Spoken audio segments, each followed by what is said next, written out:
Good morning विद्यार्थी मित्रों। आजना लेक्चरनी अंदर आपणे मनुष्यनी उत्पत्ति अने उद्विकासनो अभ्यास करवानो छे।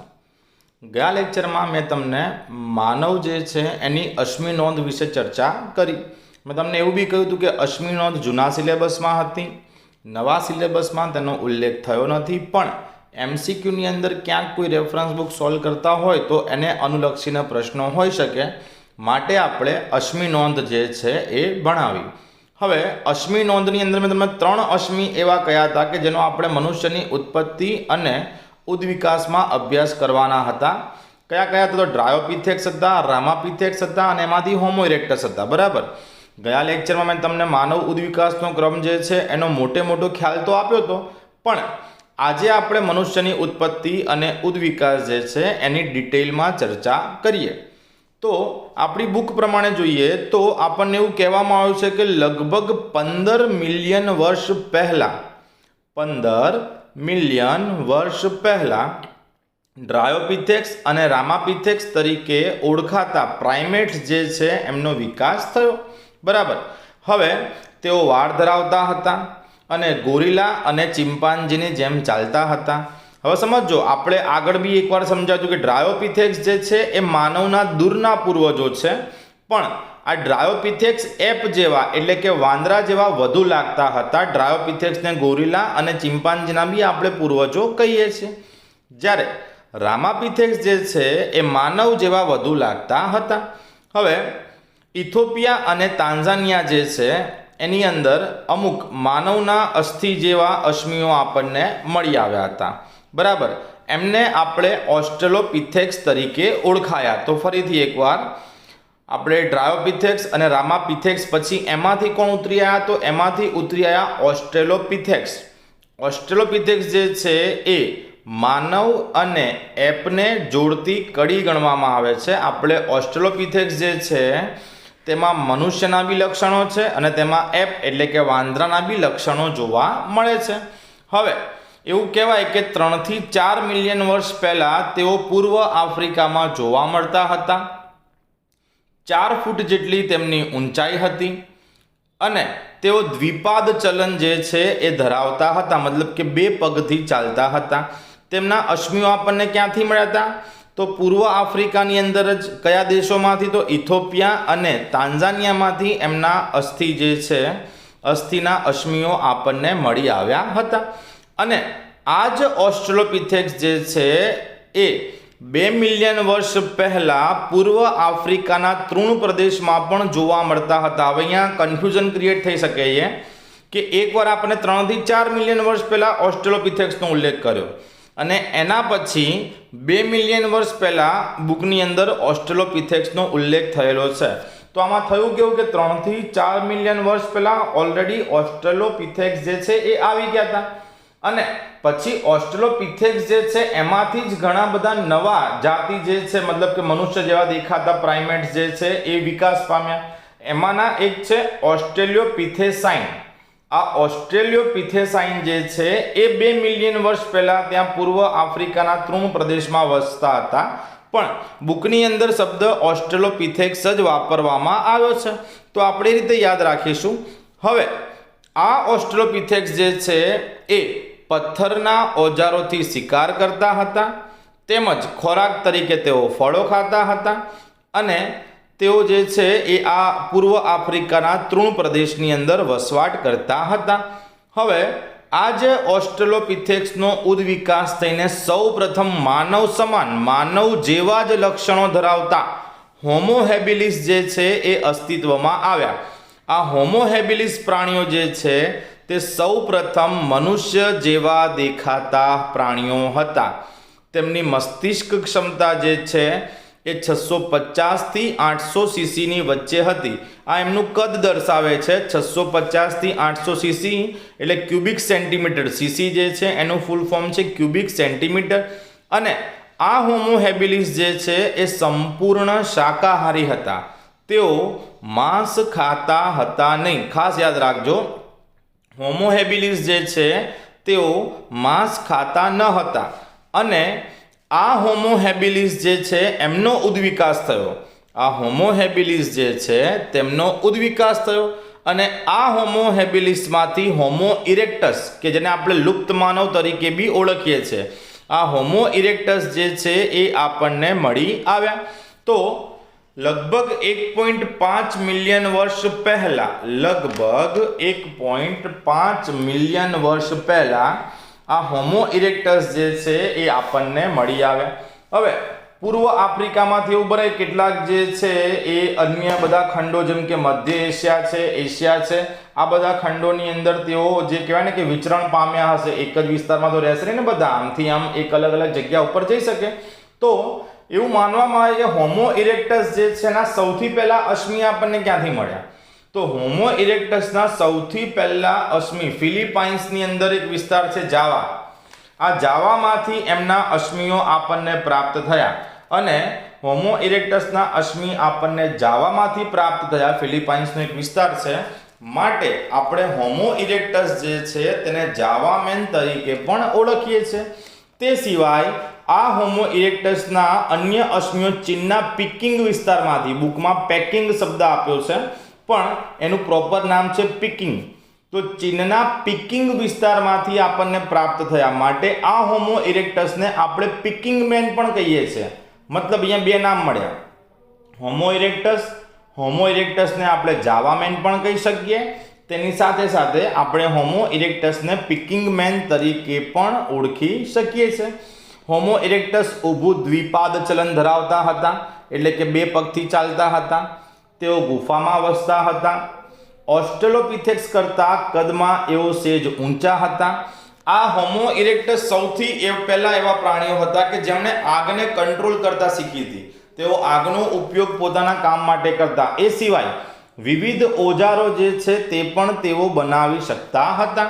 અને આ હોમો ઇરેક્ટસ જે છે એ શિકારી હતા, મતલબ કે માંસ ખાતા હતા. હવે સમજો, આની પહેલા જે હોમો હેબિલિસ હતા એ હોમો હેબિલિસમાં આપણે એવું કહ્યું કે હોમો હેબિલિસ જે છે એ માંસ ખાતા ન હતા, પણ હોમો હેબિલિસ પછી જે હોમો ઇરેક્ટસ આવ્યા, આ હોમો ઇરેક્ટસ જે છે એક તો પરિવારમાં વસવાટ એટલે કે ગ્રુપમાં વસવાટ કરતા હતા, એની સાથે તેઓ માંસનું ભક્ષણ પણ કરતા હતા. અને આ જે હોમો ઇરેક્ટસ છે એમની મસ્તિષ્ક ક્ષમતા 900 સીસી હતી. આ હોમો ઇરેક્ટસની મસ્તિષ્ક ક્ષમતા જે છે તે 900 સીસી એટલે કે 900 ક્યુબિક સેન્ટીમીટર હતી. મતલબ કે હોમો હેબિલિસ કરતા હોમો ઇરેક્ટસ જે છે એમની મસ્તિષ્ક ક્ષમતા વધારે હતી. હવે આ હોમો ઇરેક્ટસ જે છે તેમાંથી માનવો એટલે કે હોમો સેપિયન્સ અસ્તિત્વમાં આવ્યા. હોમો ઇરેક્ટસ જે છે તેમાંથી હોમો સેપિયન્સ અસ્તિત્વમાં આવ્યા. હવે હોમો સેપિયન્સ કે જે હોમો ઇરેક્ટસમાંથી બને તેઓ બે પ્રકારના હતા. એક હતા નિએન્ડરથલ માનવ, જેને આપણે કહીશું હોમો સેપિયન્સ નિએન્ડરથલ માનવ, બરાબર, અને બીજા હતા ક્રોમેગ્નોન માનવ કે જેમને આપણે કહીએ છીએ હોમો સેપિયન્સ ક્રોમેગ્નોન માનવ. તો બે પ્રકારના આપણને હોમો સેપિયન્સ પ્રાપ્ત થયા હોમો ઇરેક્ટસમાંથી, એક તો નિએન્ડરથલ માનવ અને બીજા જે છે એ છે ક્રોમેગ્નોન માનવ. જો નિએન્ડરથલ માનવ કઈ રીતે નામ પડ્યું તો તેમના અશ્મિઓ આપણને જર્મનીમાંથી મળ્યા. જર્મનીમાં એક ખીણ હતી નિએન્ડરથલ ખીણ. આ નિએન્ડરથલ ખીણમાંથી તેમના અશ્મિઓ પ્રાપ્ત થયા, માટે એમને આપણે નિએન્ડરથલ માનવ તરીકે ઓળખીએ છીએ. તો આજે નિએન્ડરથલ માનવની વાત કરીએ. આ નિએન્ડરથલ માનવની મસ્તિષ્ક ક્ષમતા 1400 સીસી જેટલી હતી. તેઓ પૂર્વ તથા મધ્ય એશિયાની અંદર 1 લાખ વર્ષથી લઈને 40,000 વર્ષ પહેલા વસવાટ કરતા હતા. ફરીથી નિએન્ડરથલ માનવ જે છે તેમની મસ્તિષ્ક ક્ષમતા 1400 સીસી જેટલી હતી. તેઓ પૂર્વ તથા મધ્ય એશિયામાં 1 લાખથી 40,000 વર્ષ પહેલા વસતા હતા. હવે તે સમયગાળા દરમિયાન આઈસ એજનો યુગ હતો એવું આપણે માની શકીએ, મતલબ કે પૃથ્વી પર બહુ ઠંડી હતી. તેઓ ચામડાથી પોતાના શરીરને ઢાંકતા હતા. તે સિવાય મૃત શરીરને દાટી દેવાની પણ પ્રથા આપણને નિએન્ડરથલ માનવમાં જોવા મળતી હતી. એટલે આપણે એવું સ્પષ્ટ કહી શકીએ કે જે નિએન્ડરથલ માનવ છે એ નિએન્ડરથલ માનવ બી અમુક પ્રથાઓ કે અમુક પ્રકારની માન્યતાઓ જે છે એ આવી ગઈ હતી, જેમ કે મૃત શરીર જે છે તેને દાટી દેતા હતા. હવે આ જે નિએન્ડરથલ માનવ છે એ આફ્રિકામાં જોવા મળતા હતા અને પછી ત્યાંથી એ અલગ અલગ ખંડોમાં વિસ્તરણ પામ્યા હશે.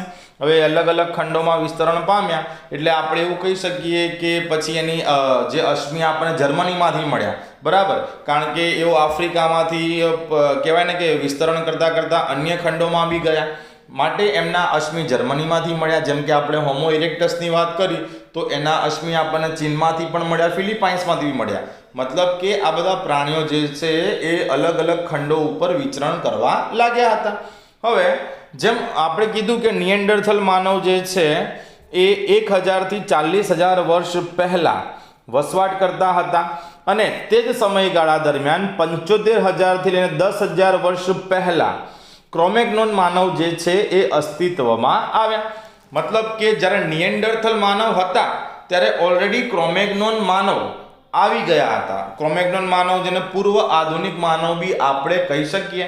તો પ્રશ્ન એ થયો કે હાલના સમયમાં આપણને નિએન્ડરથલ માનવ જે છે એ ક્યાંય જોવા મળતા નથી. આપણે જે આધુનિક માનવો છીએ આપણે ક્રોમેગ્નોન માનવમાંથી ઉદ્વિકાસ થઈને અસ્તિત્વમાં આવ્યા. તો પહેલો પ્રશ્ન એ થાય કે નિએન્ડરથલ માનવ ક્યાં ગયા? તો ખાસ યાદ રાખજો કે જે નિએન્ડરથલ માનવ જે છે તેઓ ખૂબ જ મજબૂત શરીર બાંધો ધરાવતા હતા અને તેઓ આ આઈસ યુગની અંદર, મતલબ કે હિમયુગ હતો ત્યારે આ બરફવાળા જે પૃથ્વી ખૂબ ઠંડી હતી એટલે કે બરફયુક્ત વિસ્તારો ત્યાં તેઓ વસવાટ કરતા હતા. પછી તે સમયગાળા દરમિયાન ક્રોમેગ્નોન માનવ ઉદ્ભવ્યા. હવે બંને પ્રાણીઓ શિકાર કરીને ખાય, ક્રોમેગ્નોન માનવ બી અને નિએન્ડરથલ માનવ પણ. શિકાર ઓછો હોવાને કારણે તેમની વચ્ચે સ્પર્ધા ઉત્પન્ન થઈ અને સ્પર્ધાની અંદર ક્રોમેગ્નોન માનવ જે છે એમની મસ્તિષ્ક ક્ષમતા વધારે હતી. આપણને બુકમાં ક્યાંય નથી આપ્યું પણ હું તમને કહું કે 1650 સીસી મસ્તિષ્ક ક્ષમતા ક્રોમેગ્નોન માનવની હતી. એટલે આ જે ક્રોમેગ્નોન માનવ છે આ ક્રોમેગ્નોન માનવે ધીરે ધીરે કરતા આ પૃથ્વી પરથી નિએન્ડરથલ માનવને પૂરા જ કરી નાખ્યા. સ્પર્ધા થઈ બંનેની વચ્ચે, બરાબર, એટલે વારંવાર એમની વચ્ચે માથાકૂટ જોવા મળતી હતી અને એમાં ક્રોમેગ્નોન માનવ વધારે હોશિયાર હતા એટલે એમને નિએન્ડરથલ માનવને ટકવા દીધા નહીં અને ક્રોમેગ્નોન માનવ જે છે 10,000 વર્ષ પહેલા સુધી પૃથ્વી પર અસ્તિત્વ ધરાવતા હતા, જ્યારે નિએન્ડરથલ ઓલમોસ્ટ 40,000 વર્ષ પહેલા જ લુપ્ત થઈ ગયા હતા. તો આ ક્રોમેગ્નોન માનવ જે છે એ ક્રોમેગ્નોન માનવનો ઉદ્વિકાસ થયો અને ત્યારબાદ એમાંથી આધુનિક માનવ અસ્તિત્વમાં આવ્યા. હવે અહીંયા તમે જુઓ કે પૂર્વ ઐતિહાસિક ગુફાઓનું નિર્માણ આશરે 18 વર્ષ પૂર્વે થયું, આવું બુકની અંદર આપણને આપેલું છે. મતલબ 18 વર્ષ પહેલા એવું કહી શકે કે ગુફાની અંદર વસવાટ કરવાની 18,000 વર્ષ પહેલા શરૂઆત થઈ ગઈ હતી. તેની સાથે ખેતીવાડીની શોધ પણ મનુષ્ય જે છે એણે 10,000 વર્ષ પહેલા કરી એવું માનવામાં આવે છે અને ત્યારબાદ ધીરે ધીરે ક્રમશઃ આ પ્રકારની આજને જોવા મળતી જે સંસ્કૃતિ છે એ પ્રકારની સંસ્કૃતિઓ વિકસતી ગઈ. મનુષ્યની બુદ્ધિ ક્ષમતા જે છે એમાં પણ વધારો થતો ગયો અને ક્રમશઃ આ જે કહેવાય ને કે ઉદ્વિકાસ થતો ગયો અને તેમાંથી પછી આપણે એટલે કે આજના આધુનિક માનવો જે છે એ ઉતરી આવ્યા. બરાબર, તો તમને આઈડિયા આવી ગયો હોવો જોઈએ કે ક્રમ કઈ રીતે હતો. તો પહેલા ડ્રાયોપિથેક્સ ઉતરી આવ્યા, એનો ઉદ્વિકાસ થઈને એમાંથી રામાપિથેક્સ જે છે એનો ઉદ્વિકાસ થઈને એમાંથી ઓસ્ટ્રેલોપિથેક્સનો ઉદ્વિકાસ થયો, તેમાંથી અસ્તિત્વમાં આવ્યા હોમો હેબિલિસ જે છે એનો ઉદ્વિકાસ થઈને હોમો ઇરેક્ટસમાંથી બે પ્રકારના હોમોસેપિયન્સ બન્યા, એક નિએન્ડરથલ અને બીજા ક્રોમેગ્નોન, જેમાંથી ક્રોમેગ્નોન જે છે એના ઉદ્વિકાસથી આજના આધુનિક માનવ જે છે એ અસ્તિત્વમાં આવ્યા. તો આમાંથી આપણને થિયરી સ્વરૂપી માનવની ઉત્પત્તિ અને ઉદ્વિકાસ પૂછાઈ શકે અથવા તો આમાંથી આપણને ઘણા બધા MCQ જે છે એ પણ પરીક્ષામાં પૂછાઈ શકે. દરેકની મસ્તિષ્ક ક્ષમતા, દરેક સજીવ જે છે તેઓ કયા કયા સમયગાળા દરમિયાન અસ્તિત્વમાં હતા, બરાબર, આ બધા પ્રશ્નો જે છે એ એક્ઝામ માટે મોસ્ટ IMP છે એટલે ખાસ ધ્યાનથી આ ટોપિક જે છે એને સમજી લેવો. જો કદાચ કંઈ ખબર ના પડે, કંઈ ડાઉટ હોય તો તમે કોમેન્ટ બોક્સની અંદર તમારો ક્વેશ્ચન જે છે એ લખી શકો છો. તમને 100% કોમેન્ટ બોક્સમાં જે કહેવાય ને કે તમને યોગ્ય આન્સર એનો આપી દેવામાં આવશે કે જેથી કે તમારી ડિફિકલ્ટી જે છે એ સરળતાથી દૂર થઈ શકે. તો વિદ્યાર્થી મિત્રો, આની સાથે જે આપણું ચેપ્ટર છે, ચેપ્ટરનું નામ હતું ચેપ્ટરનું નામ હતું ઉદ્વિકાસ. આ ઉદ્વિકાસનું જે ચેપ્ટર છે એ આપણે સંપૂર્ણ પૂરું થયું. પૃથ્વીની ઉત્પત્તિથી લઈને આધુનિક મનુષ્ય કઈ રીતે અસ્તિત્વમાં આવ્યો ત્યાં સુધીનું આપણે આ ચેપ્ટરમાં ભણ્યા. બુક પ્રમાણે જોવા જઈએ તો આ ચેપ્ટર ખૂબ ટફ છે, પણ ઘણી બધી વસ્તુઓ જે બુકની અંદર નથી એ પણ આપણે સમજાવી અને આ ચેપ્ટરને વધુને વધુ સરળ બનાવવાનો આપણે પ્રયત્ન કર્યો. તો આની સાથે આપણું આ ચેપ્ટર જે છે ઉદ્વિકાસ તે પૂરું થયું. હવે નવા લેક્ચરથી આપણે કોઈ નવા ચેપ્ટર સાથે શરૂઆત કરીશું. આજના લેક્ચરમાં આપણે અહીંયા સુધી રાખીએ છીએ.